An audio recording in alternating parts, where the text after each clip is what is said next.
মেয়েটা আমার দুই গালে থাপ্পড় দিয়ে বলল, তোর মতো ছোট লোকের সাহস কি করে হয় আমার শরীর স্পর্শ করার? আমি কি বলবো বুঝতে পারছি না। থাপ্পড়টা এত জোরে দিছে আমার মনে হচ্ছে 5 আঙুল পুরোপুরি গেঁথে গেছে। পাশে একটা লোক দাঁড়িয়ে আছে, তখন চলে এলো মেয়েটির সামনে হিরোগিরি দেখাতে। লোকটা বলল, আপু কি হয়েছে? মেয়েটা বলল, এই অসভ্য ছেলেটা ইচ্ছে করেই আমার হাত টেনে ধরেছে। আমি বললাম, ভাইয়া বিশ্বাস করুন আমি ইচ্ছে করে হাত ধরিনি। লোকটা বলল, তোর মতো ছেলেদের ভালো করেই চেনা আছে, তোরা রাস্তায় মেয়েদেরকে একা পেলে টিস করিস, আজকে তোর টিস করার মজা বের করব। বলেই আমাকে আরো 2টা থাপ্পড় মেরে দিল। আরো 2টা থাপ্পড় খেয়ে আমার চোখ দিয়ে পানি পড়তে লাগলো। মেয়েটা বলল, দেখ আমাকে ছোঁয়ার মজা, নেক্সট টাইম আমার আশেপাশে দেখলে পায়ের জুতা খুলে তোর মুখে মারবো। মেয়েটার লোকটা চলে গেল। তখন আমার চোখ দিয়ে পানি পড়ছে। আসলে যে অসহায় তার উপর সবাই নির্যাতন চালায়। কিছুক্ষণ আগে দেখলাম মেয়েটা কানে হেডফোন গুঁজে রাস্তা পার হচ্ছে, কিন্তু দূর থেকে একটা ট্রাক ওর দিকে হর্ন দিতে দিতে আসছে। এটা মেয়েটা খেয়াল করেনি। সে গানের তালে তালে রাস্তা পার হচ্ছে। এমনভাবে রাস্তা পার হতে লাগলে শিওর অ্যাক্সিডেন্ট করবে।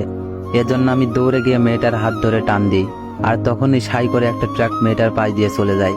তারপর মেয়েটার জীবন বাঁচানোর উপহার স্বরূপ কয়েকটা থাপ্পড় দেয়। ফুটপাত দিয়ে আনমনে হাঁটতে লাগলাম। আসলে যার বাবা মা নেই তার এই দুনিয়াতে কেউ নেই। ও, আপনাদের তো আমার পরিচয় দেওয়া হয়নি।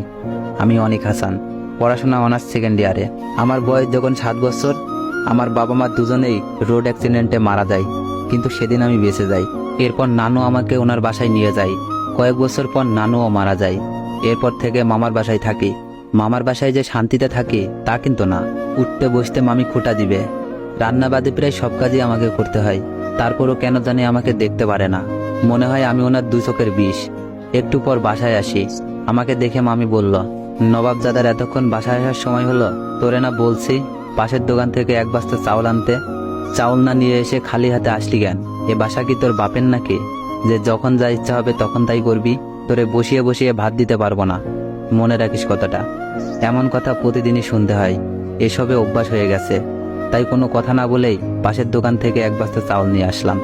রাতে পড়ছি, তখন শুনলাম মামি মামাকে বলছে, তোমার ভাগ্নের কাণ্ড শুনেছো কি? মামা বলল, অনেক আবার কি করলো? পাশের বাসার কাজের মেয়েকে কুপ্রস্তাব দিয়েছে। মেয়েটা আমার কাছে এসে সে কি কান্না করা। মামা বলল, অনেক মোটোই এমন ছেলে না। মামি বলল, তুমি কি বাসায় থাকো যে এসব কার্যকর্ম সম্পর্কে জানবে? বলছি কি, আমাদেরও তো মেয়ে আছে, যদি ওর দিকে খারাপ নজর দেয় তাহলে কি হবে?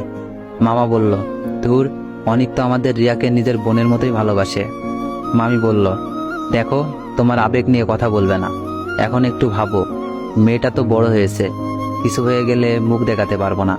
আমি আর ওনাদের কথা শুনলাম না।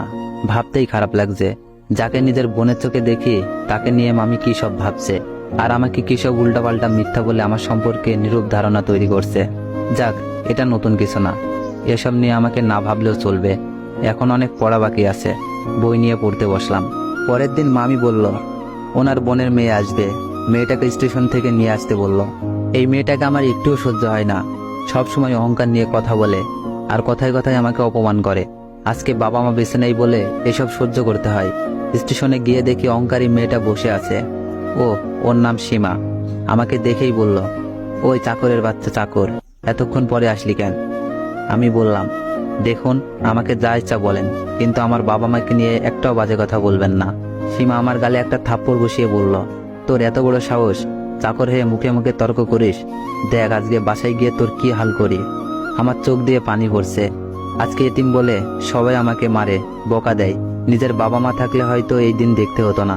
কেন যে সেই দিন বেঁচে গিয়েছিলাম, সেদিন বাবা মার সাথে আমিও কেন মরলাম না? সীমা বলল, ওই ফকিন্নির বাচ্চা, দাঁড়িয়ে না থেকে আমার ব্যাগগুলো নিয়ে আয়। এই মেয়ে যতদিন থাকবে ততদিন আমার উপর অত্যাচার করবে। এতিম বলে সব সহ্য করতে হবে। বাসায় আসার পর সীমা আমার নামে অনেক বাজে কথা বলল মামিকে। রাতে আবার মামি সেগুলো মামাকে বলল। সকালে ছাদে দাঁড়িয়ে আছি, এমন সময় দেখি রিয়া আসলো। রিয়া বলল, ভাইয়া কি করিস? আমি বললাম, দেখছিস দাঁড়িয়ে আছি তো। রিয়া বলল, মনে হচ্ছে তোর মন খারাপ, কি হয়েছে তোর? আমি বললাম, কিছু হয়নি। জানি রিয়া আমাকে বড় ভাই মানে, কিন্তু ওর মা আমাকে দেখতেই পারে না। সাথে আর একটা যোগ হয়েছে, এই আপদ কবে যে যাবে আল্লাহ জানে।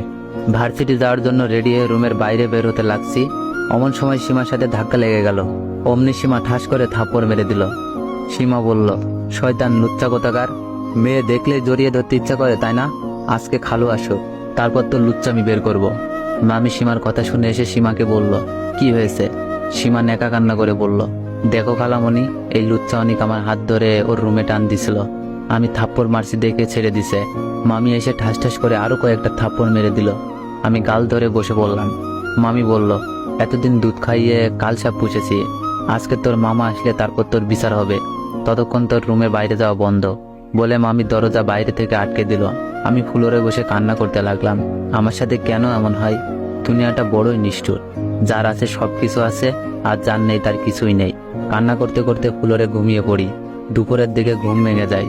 ক্ষুধায় পেটটা জ্বলে যাচ্ছে, বাইরে থেকে আটকে দিছে, খুলতেও পারছি না। মামিকে ডেকে বললাম, সকালেও কিছু খাইনি, অনেক ক্ষুধা লাগছে, কিছু খেতে দিন। মামি বলল, তোর মতো ফকিন্নির বাচ্চা 2-1 দিন না খেয়ে থাকলে মরবে না। এই বলে মামি চলে গেল। এখন আম্মুর কথা অনেক মনে পড়ছে। ছোটবেলায় নিজ হাতে আমাকে খাইয়ে দিত। আজ আম্মু থাকলে আমার সাথে এমন কি হতো? টেবিলের পানির বোতলে পানি আছে, ঢক ঢক করে ওগুলো খেয়ে নিলাম। আসসালামু আলাইকুম এভরিওয়ান। যদি এই গল্পটিতে তেমন একটা রিস পাই, তাইলে পরে গল্পটি সেকেন্ড পার্ট নিয়ে আসবো।